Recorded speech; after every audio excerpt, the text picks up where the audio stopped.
Cameras may show us what we need to see, but that doesn't mean that we ever really wanted to see it at all.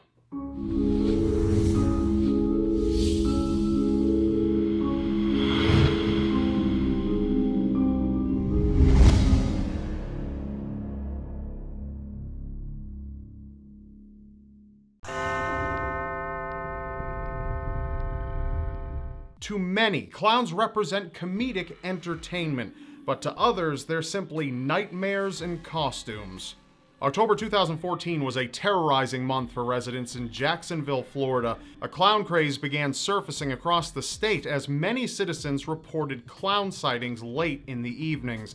Despite the fact that a few residents saw the trend as a harmless prank to scare neighbors, others found it quite disturbing. Surveillance footage belonging to neighbors in Jacksonville were able to capture the eerie moments of clowns trespassing and vandalizing private property.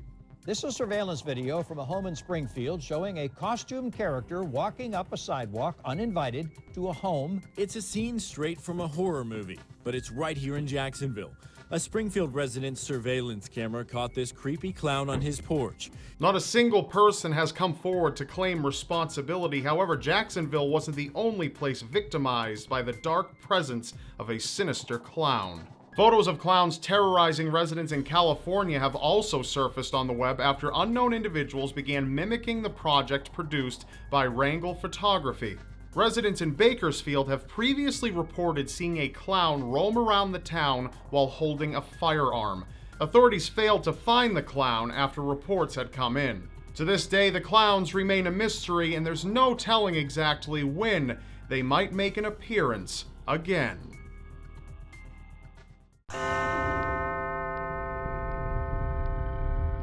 This unsolved case is known as one of the most famous instances of signal hijacking. It was the evening of November 22, 1987, when two broadcast television stations were hijacked by the same group of unknown individuals within the course of 3 hours. At approximately 9:14 p.m. Central Time, Chicago's WGN-TV Channel 9 stationed a live telecast of its primetime newscast, the 9 o'clock news, featuring recent sports highlights. For approximately 15 seconds, citizens watched in utter confusion as a Max Headroom impersonator moved across their screens. Max Headroom was a fictional British artificial intelligence, and he was known throughout the 1980s for being on television. During this Max Headroom sighting, nothing but buzzing and static could be heard in the moment until engineers at the station were eventually able to switch the frequency of their studio link.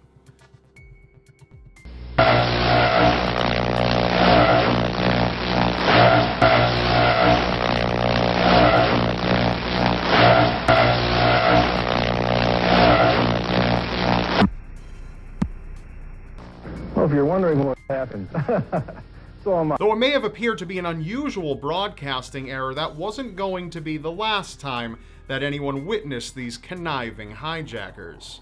2 hours later, at approximately 11:15 p.m., the same culprit struck once again, except this time targeting WTTW's Channel 11 station that had been airing a rerun of Doctor Who. For 90 seconds, the hijacker spoke in a deranged monologue, accompanied by laughing, screaming, and oddly enough, spanking, mocking the real Max Headroom while referencing the theme song to the 1950s cartoon Clutch Cargo were main highlights in the hijack, along with references mocking the broadcast station.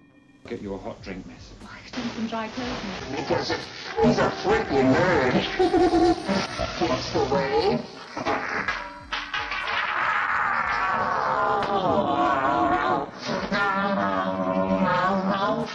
Many frightened viewers watched on as the unknown person and their accomplice disrupted late-night television. The Max Headroom incident made national headlines and is still talked about to this day. And to this day, no formal arrests have been made, leaving the hijack a cold case.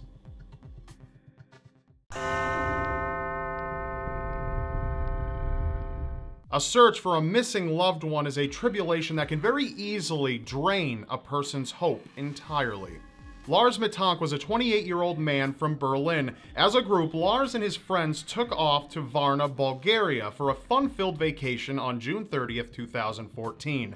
While on vacation, Lars stumbled into a heated argument that quickly escalated into a physical bar fight. Friends had reported that Lars and a group of men fought over soccer teams, resulting in Lars badly injuring his eardrum after being struck in the head. After complaining of a major earache, doctors in Bulgaria diagnosed Lars with a ruptured eardrum. Though his flight back home was nearing, doctors advised Lars to refrain from flying as the air pressure would negatively impact his health.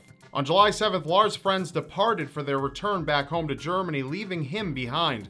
Lars insisted that he'd be fine on his own in the country. On the same evening, Lars booked a night at a Varna hotel and began texting his mother in paranoia, exclaiming that he did not feel safe and was restless in his surroundings. Something didn't add up to him. Due to his health keeping him on standby, Lars intended to visit medical professionals at the airport before he returned to Germany. On July 8th, Varna airport security footage captured Lars entering the airport with all of his belongings on hand, walking directly into the medical office. Approximately 46 minutes after his entrance, surveillance was able to capture Lars desperately running out of the airport without any of the luggage he once carried. He is then seen running out towards the exit and taking off far away from the airport facility. To this day, this would be the very last footage taken of Lars. A truck driver later came forward stating a man fitting Lars' description approached him, stating that the unknown hitchhiker had been making his way around Bulgaria. Lars had no record of mental illness according to his family, and news of his unsettling disappearance baffled relatives. A Facebook page and website has been set up in order to notify the public on Lars' mysterious disappearance. His mother continues to desperately search for him and has managed to reach out to news outlets and a popular German crime watch show called Case Number XY Unsolved. Ging kurze Zeit, hat dann aber wieder das Laufen begonnen und ist dann bis zum Außenzaun des Flughafens gelaufen, den er nach bisherigen Erkenntnissen überklettert haben dürfte.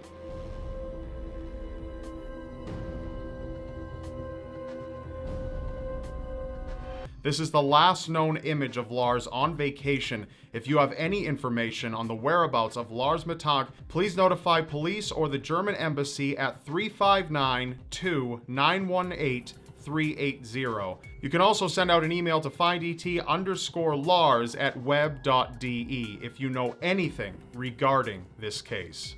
That's all for now. Remember, you may not believe it, but anything is possible in a world so seriously strange. Thank you for watching. If you enjoyed this episode, please press the thumbs up button below this video. Also, if you would like to learn more about the creepy and unexplainable, please don't forget to subscribe to my channel so you won't miss an episode. And I will see you next Wednesday.